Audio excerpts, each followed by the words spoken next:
Dishonour of a bill along with the noting charge, जो ये topic है इसका पूरा कॉन्सेप्ट हम यहाँ एक्सप्लेन कर रहे हैं। स्क्रीन बेस्ड एक्सप्लेनेशन हम दे रहे हैं थियोरेटिकल पार्ट का, और इसी वीडियो में अभी हम अकाउंटिंग ट्रीटमेंट कैसे देना है वो बोर्ड पर एक्सप्लेन करेंगे। तो पूरा कॉन्सेप्ट स्टार्ट करते हैं, पहले थियोरेटिकल पार्ट देखते हैं।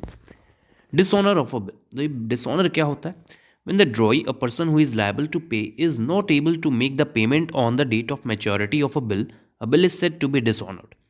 जो ड्रॉई है जिसको पेमेंट करना होता है वो मेच्योरिटी डेट पे पेमेंट नहीं कर पाता है, तो उस केस को हम कहेंगे डिसऑनर। बिल डिसऑनर हो गया। A bill is said to be dishonoured. In this situation liability of drawee is resorted. जो लायबिलिटी है ड्रॉई की वो रिजॉर्ट हो जाती है, मतलब लायबिलिटी अराइज हो जाती है, उसको देना है पैसा। Dishonour of a bill can be either bye non acceptance और नॉन पेमेंट। देखिए डिसऑनर कब होगा? जब वो मना कर दे पेमेंट से, या वो एक्सेप्टेंस ही ना दे। ये एक्सेप्टेंस ना दे क्या होता है ये भी हम आपको बताएंगे। A dishonoured bill is equivalent to the bounced cheque. जैसे चेक बाउंस हो जाता है, लायबिलिटी अराइज हो जाती है, केस कर सकता है जो जिसको चेक दिया गया था वो केस कर सकता है उसके ऊपर पैसा रिकवर करने के लिए। सेम लायबिलिटी यहाँ भी अराइज हो रही है। ये डिसऑनर्ड चेक बाउंस की तरह ही माना जाता है डिसऑनर ऑफ अ बिल को। अभी हमने आपको बताया दो तरह के डिसऑनर होते हैं, dishonour by non acceptance and next is dishonour by non payment. तो देखते हैं डिसऑनर बाय नॉन एक्सेप्टेंस क्या है। Bill of exchange requires acceptance by the ड्रॉई when it is presented. देखिए जब ड्रॉर बिल बनाता है और वो बनाकर ड्रॉई को देता है कि एक्सेप्टेंस दो कि पेमेंट करोगे, अगर वो मना कर दे, हमें एक्सेप्टेंस ही नहीं दे रहा है वो, तो इस तरह के डिसऑनर को कहा जाएगा dishonour by non acceptance. If on presenting the bill of exchange it gets non acceptance it will be amount to dishonour. Next है आपका डिसऑनर बाय नॉन पेमेंट। अगर वो पेमेंट ही ना करे तो दो कंडीशन आ गई हमारे सामने, एक्सेप्टेंस ही ना दे या पेमेंट करने से मना कर दे। एक्सेप्टेंस नहीं देगा तो पहले ही खत्म होगी बात। एक्सेप्टेंस दे दे और उसके बाद ड्यू डेट पे, मेच्योरिटी डेट पे मना कर दे पेमेंट से, तो वो सेकंड केस बन जाएगा dishonour by non payment. When the drawee of the bill of exchange commit default in making the payment of the bill on maturity to the drawer, it is said to be dishonored of a bill of exchange by non-payment. Maturity date पे payment करने से मना करते तो उस case को हम कहेंगे डिसऑनर बाय नॉन पेमेंट। क्यों मना कर सकता है? उसके बहुत सारे रीजन हो सकते हैं।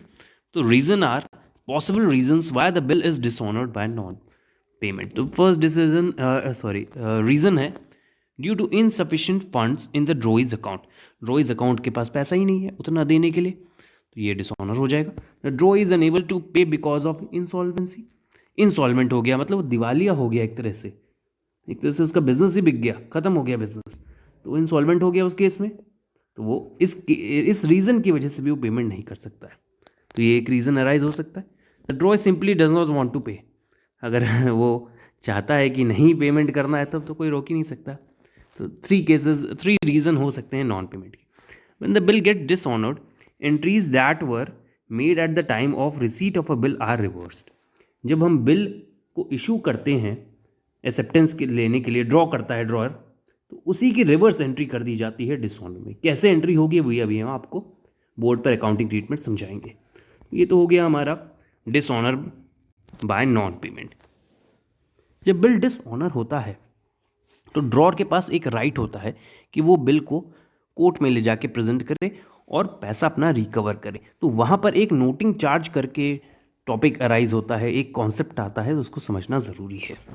तो देखिए यहाँ नोटिंग चार्जेस करके लिखा है मैंने। To establish the fact that the bill was properly presented and dishonoured, the bill is usually handed over to a person called notary public appointed by the court. मेरे पास बिल था, bill dishonour हो चुका है और हम जा रहे हैं कोर्ट में। कोर्ट में हम नोटरी पब्लिक एक होता है जिसको हम बिल देते हैं, बोलते हैं कि ये बिल इस दिन पेमेंट के लिए एक्सेप्टेंस उसने दी, वो पेमेंट नहीं कर पा रहा है। तो अभी हम ये पूरा प्रोसेस बताएंगे कि किस तरह कोर्ट में ये दिया जाता है, नोटिंग चार्ज अराइज होते हैं। तो अभी हमने क्या किया, सिंपली एक नोटरी पब्लिक जो कोर्ट के थ्रू अपॉइंट किया गया है उसको हमने बिल हैंड ओवर किया और पूरा फैक्ट उसके सामने रखा है। The notary public again presents the dishonor bill to the acceptor for payment, and if the acceptor still refuses to make the payment, the notary public notes down the fact of dishonor of the bill itself. Drawn ने क्या किया, bill को notary public को hand over कर दिया। अब notary public क्या कर रहा है, नोटरी पब्लिक एक कोई पर्सन है जो कोर्ट ने अपॉइंट किया है कि इस केस को देखो।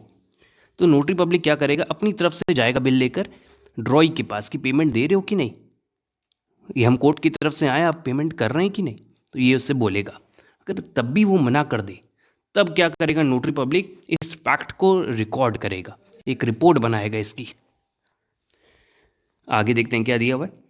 Public notes down the fact of dishonour of the bill itself, वो खुद नोट करेगा। Such act of notary public is called noting. जब कोर्ट से अपॉइंट किया हुआ जो भी इंडिविजुअल है वो इस डिसऑनर के केस को रिकॉर्ड करेगा, जब रिपोर्ट बनाएगा तो उसको वो नोटिंग कहा जाता है। अब वो फ्री में तो करेगा नहीं। The notary public charges a small fee for the services rendered by him which is called noting charges. वो इसके लिए कुछ चार्ज करता है, नोटिंग चार्जेस, जिसको हम नोटिंग चार्जेस कहते हैं। Such charge are paid to the notary public first by the holder of the bill, but are ultimately, ये line important है, but are ultimately recovered from the acceptor because he is the person responsible for the dishonor। देखिए उस समय तो drawer जो है वो ड्रॉई से पैसा नहीं ले सकता नोटिंग चार्जेस के नाम का, तो वो क्या करता है उस समय खुद ही पेमेंट कर देता है। जो होल्डर होता है बिल का, जिसको हम ड्रॉर कहते हैं, वो खुद ही पेमेंट कर देता है कि अभी पैसा हम दे रहे हैं बाद में, लेकिन ये पैसा हम रिकवर किससे करेंगे, ड्रॉई से, क्योंकि अल्टीमेट बेयरर कौन है, ड्रॉई, उसी की वजह से डिसऑनर हुआ है। तो ये तो हो गया नोटिंग चार्जेस का कॉन्सेप्ट कंप्लीट। अब आते हैं हम अपने बोर्ड की तरफ चलते हैं, जहां पर हम आपको अकाउंटिंग ट्रीटमेंट सिखाएंगे कि किस तरह जर्नल एंट्रीज पास। हम देखेंगे कि अकाउंटिंग ट्रीटमेंट कैसे देना है डिसऑनर ऑफ अ बिल का। देखिए बिल डिसऑनर हो रहा है, डिसऑनर कब होगा, जब वो एक्सेप्टेंस दिया होगा पहले, जब वाई ने एक्सेप्टेंस दिया होगा और इसने बिल ड्रॉ करके उसको दिया होगा। अब टाइम आया होगा, ड्यू डेट आई होगी और इसने उससे पैसा मांगा होगा और उसने रिफ्यूज कर दिया होगा या वो इंसॉल्वेंट हो गया होगा। उस केस में हमें क्या एंट्री करनी है वही अभी हमें देखना है। अच्छा, हमें डिसऑनर तभी होगा जब एक्सेप्टेंस देगा और बिल इशू करेगा। तो हम इसके पहले जो एंट्री हुई होगी, जो एक्सेप्टेंस लेने की और बिल इशू करने की, वो एंट्री मैंने यहां रफ में लिख रखी है। जब इसने बिल इशू किया होगा तो क्या एंट्री की होगी, बिल्स रिसीवेबल टू वाई, और इसने एक्सेप्टेंस दी होगी तो X account debit to bills payable. ये बिल इशू करने की एंट्री, ये एक्सेप्टेंस देने की एंट्री। अब हमारा ट्रांजैक्शन क्या है, व्हेन एक्सेप्टर, ये जो एक्सेप्टर है Y dishonour the bill on due date, जब ड्यू डेट आएगी ये पैसा मांगने जाएगा और वो डिसऑनर कर देगा, बोलेगा नहीं दे पाएंगे हम पैसा। तो यही एंट्री का ऑपोजिट हमारी एंट्री यहां हो जाएगी। तो क्या एंट्री होगी, जब बिल इशू कर रहा था तो ये एंट्री कर रहा था, जब बिल वापस आ जाएगा, जब कैंसिल हो जाएगा तो ये एंट्री ऑपोजिट हो जाएगी। Y's account debit to bills receivable, B R लिख लेते हैं, अकाउंट। और ये क्या करेगा, इसने बोल दिया कि हम एक्सेप्टेंस जो दी थी वो अब कैंसिल आउट हो जाएगी, तो इसी की opposite entry bills payable account debit to X account. ये तो हो गया बिल डिसऑनर की एंट्री हो गई, बस एक ही एंट्री होती है डिसऑनर की। अब ये जाएगा जो एक्स से केस फाइल करेगा, नोटिंग चार्जेस पे करेगा। ये जब नोटिंग चार्जेस पे करेगा तो ये अल्टीमेटली किससे रिकवर करेगा, इससे।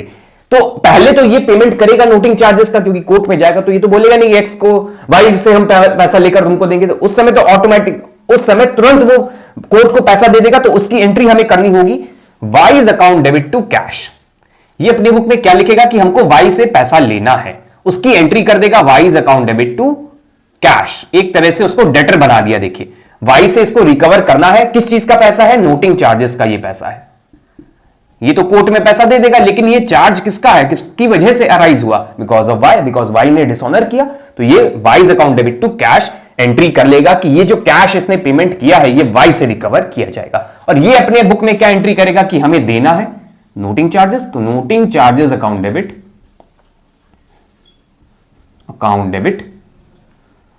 टू, और किसको देना है, एक्स को देना है, टू एक्स अकाउंट।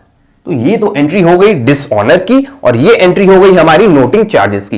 ये जो हमने समझाने के लिए बताई थी एंट्री, वो इरेज कर देते हैं। अब इन दोनों की एंट्री की कंबाइंड एंट्री भी होती है, जिसको हम कंपाउंड एंट्री कहते हैं, जो आपने जर्नल एंट्रीज के टॉपिक में पढ़ी थी। तो कंबाइंड एंट्री कैसे कर सकते हैं, देखिए वाई दो बार डेबिट दिख रहा है तो एक बार डेबिट लिख दीजिए, वाइज अकाउंट डेबिट, और क्रेडिट में दो है तो दो बार दो चीजें लिख दीजिए, bills receivable account to cash account. Compound entry तो आपको पता ही कैसे होती है, अगर यहां 500 है, बिल का 5000 अमाउंट है और नोटिंग चार्जेस 100 है, तो यहां पे 5100 हो जाएगा। इसी तरह इसकी भी कंपाउंड एंट्री हो सकती है। देखिए एक्स क्रेडिट में है तो एक बार एक्स क्रेडिट लिख देंगे टू एक्स अकाउंट, और डेबिट में नोटिंग चार्जेस और बिल्स पेबल अकाउंट डेबिट, और नोटिंग चार्जेस भी डेबिट हो जाएंगे। अच्छा, नोटिंग चार्जेस को डेबिट क्यों किया इसने? इसके लिए एक्सपेंस है, ड्रॉइंग के लिए expenses and losses are always debited. 5000 का बिल है, 100 का नोटिंग चार्ज, 5100 उसको पेमेंट करता है। तो ये सिंपल सी जर्नल एंट्रीज है। अब हम नेक्स्ट वीडियो में डिसऑनर ऑफ अ बिल का एक प्रैक्टिकल क्वेश्चन करेंगे।